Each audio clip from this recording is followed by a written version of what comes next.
আসসালামু আলাইকুম প্রিয় বিওজে বিয়াজ, আশা করি আপনারা আল্লাহর শেষ রহমতে ভালো আছেন, সুস্থ আছেন। আমি তান্ত্রিক গুরু সাদ্দাম। অবশ্যই সবাই আমাকে চিনেন, আমি বশীকরণ জগতের উস্তাদ। একদম 1 ঘন্টার ভিতরে যে কোনো কাজ করে থাকি। আমি তান্ত্রিক গুরু সাদ্দাম যে কোনো কাজের সমস্যা সমাধান দিয়ে থাকি। যে কোনো টাইম আমার কাছে আইসা এবং কি দূর থেকে যে কোনো কাজ করাইতে পারবেন বিওজ। আমি তান্ত্রিক গুরু সাদ্দাম গ্যারান্টি সহকারে একদম কাজ করে দিয়ে থাকি। এই নস্কা দ্বারাই একদম পাওয়ারফুল, একদম পাওয়ারফুল মায়াবী মায়াবী বশীকরণ নকশা আপনাদের মাঝে দিয়ে গেলাম। যে কাঙ্ক্ষিত ব্যক্তির জন্যই করেন না কেন, সে একদম পাগলা দেওয়ানা হয়ে আপনারে খুঁজবো, আপনারে চাইবো। শরীর স্বপনে নিদ্রায় জাগরণে বিয়স আপনারে চাইবো, সারাক্ষণ আপনারে চাইবো। কোনো বান্দা নাই তারে ঠেকায় রাখবো আপনার কাছে আসা। 1 ঘন্টার ভিতরে ছুটিয়ে কাছে আনতে পারবেন। যত দূরে থাকুক না কেন একটিবার কাজ করবেন, নিয়মটি বুঝে শুনে কাজ করবেন। সেই কাঙ্ক্ষিত ব্যক্তি একদম পাগলা হয়ে যাবো আপনার প্রতি। আপনি বিয়েও করতে পারবেন। আপনি যদি বলেন যে হ্যাঁ বিয়ে করবো না সারা জীবন, তারে মনে করলেন যে ভালোবাসা চুয়ে খাইতে পারবেন, কোনো সমস্যা নাই বিয়স। এই নকশা দ্বারা এতটাই পাওয়ারফুল নকশা বিয়স। মায়াবী বশীকরণ নকশা সেই কাঙ্ক্ষিত ব্যক্তির মনে একদম মায়া লাগাই ফেলাবেন বিয়স। এই নকশা দ্বারাই কাজ কইরা কোনো কোনো কাঙ্ক্ষিত ব্যক্তি জানতে পারবো না, এবং কি আপনিও কাউকে বলবেন না। না বললে কাজটি করবেন, ইনশাল্লাহ আল্লাহর রহমতে আপনারা কাজের রেজাল্ট পাবেন বিয়স। সেই ছলনাময় নারী এখন আপনারা চিনে না। হয়তো মনে করলেন যে আগে ভালোবাসা ছিল এখন নাই, এখন নাই। আপনার সাথে কোনো কথা বলে না। সেই কাঙ্ক্ষিত ব্যক্তি আপনার সাথে কোনো কথা বলে না। আপনার সাথে আগে কতই না ভালোবাসা দেখাইছে জান বাবু সোনা কয়া আপনার কতই না কথা কইছে যে তোমার ছাড়া আমি বাঁচবো না, তোমারে বিয়ে করা ছাড়া আমি বাঁচবো না। সেই কাঙ্ক্ষিত ব্যক্তি এখন অন্যজনকে নিয়ে সংসার বাঁধার স্বপ্ন দেখতেছে। আপনার কথা কোনো চিন্তাই করে না। আপনি কারা ছিলেন জীবনে নাকি না ছিলেন সেই কথাও চিন্তা করে না। সেই কাঙ্ক্ষিত ব্যক্তির জন্য একটিবার কাজ করে আপনার পায়ের কাছে রেখে দিতে পারবেন। সারা জীবন মনে করলেন যে আপনার গোলামি খাটবো। আপনি যা খুশি তাই করতে পারবেন। আপনার কথায় উঠবো, আপনার কথায় বসবো, আপনার কথায় খাওয়া দাওয়া করবো। আপনি যেখানে যাইতে বলবেন সেখানে যাইবো। আপনার কথা ছাড়া সে মনে করলেন যে এক পাও বাড়ির থেকে বাড়াইবো না, এবং কি এক পাও কোনো দিকে আগাইতে পারবো না।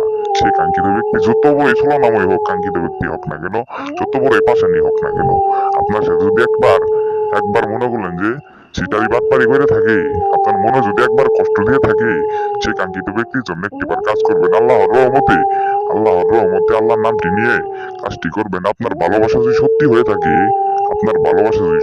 থাকে তাহলে ইনশাল্লাহ সেই নারীকে আপনার কাছে নিয়ে যেতে পারবেন মাত্র 1 ঘন্টার ভিতরে। মায়াবী বশীকরণ নকশা যে কাঙ্ক্ষিত ব্যক্তির জন্যই করেন না কেন, আপনার ভালোবাসার মানুষ হইতে হইব।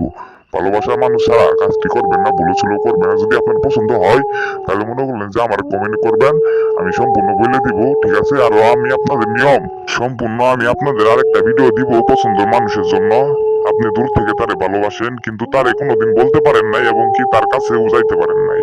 সেই কাঙ্ক্ষিত ব্যক্তির জন্য আমি আপনাদের দিব, এবং কি আপনারা এই কাজটি করবেন ভালোবাসা মানুষের জন্য করবেন। যে ব্যক্তি আপনার মনে মায়া লাগাইছে, আপনার মনে কষ্ট দিয়ে সে এখন দূরে থাকে, আপনার কাছে আসতে চায় না, আপনারে দেখতে পারে না। সেই কাঙ্ক্ষিত ব্যক্তির জন্য একটিবার কাজটি করবেন। সে একদম মনে করলেন যে আপনার সারা জীবন আপনার গোলামি খাটবো।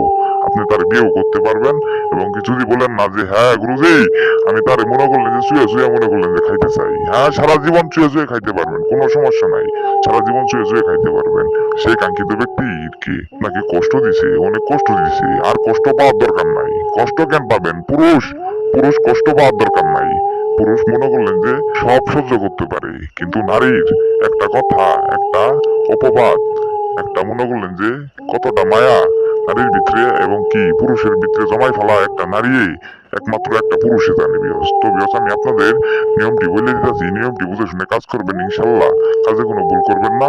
আমি আপনাদের নিয়মটি বলে দিতেছি, নিয়মটি শুনেন। প্রথমত এই নকশাটি দেখতে পাচ্ছেন সেম সেভাবে আঁকাবেন। এই নকশাটি আঁকানোর পরে যে দেখতে পাচ্ছেন দুইটা ফাঁকা জায়গা, এই পাশে দিবেন আপনার নাম, আর এই পাশে দিবেন, ডান পাশে দিবেন সেই কাঙ্ক্ষিত ব্যক্তির নাম, যারে আপনি ভালোবাসেন।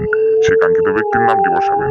বসানোর পরে বিয়স আপনারা এই নকশাটি মনে করলেন যে সুন্দর করে হাতে নিয়ে এই নস্কারটি সুন্দর করে হাতে নিয়ে আপনারা যে কোনো একটা গভীর জায়গায় যাবেন। রাত 12টার সময় যে কোনো একটা গভীর জায়গায় যাবেন। যাওয়ার পরে বিয়স এই নস্কারটি মনে করলেন যে হাতে নিয়ে একদমই মানে কোনো নিয়াজ কাটবেন না।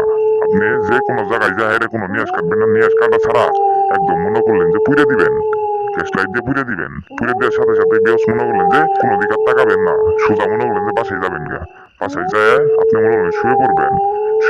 সকালে ফজর আজানের নামাজটা পড়বেন। নামাজটা পড়ে সেরে আপনারা সকালে ওই দিক বাইর হবেন, রাস্তার দিক বাইর হবেন, আপনার ভালোবাসার মানুষের বাড়ির দিক বাইর হবেন।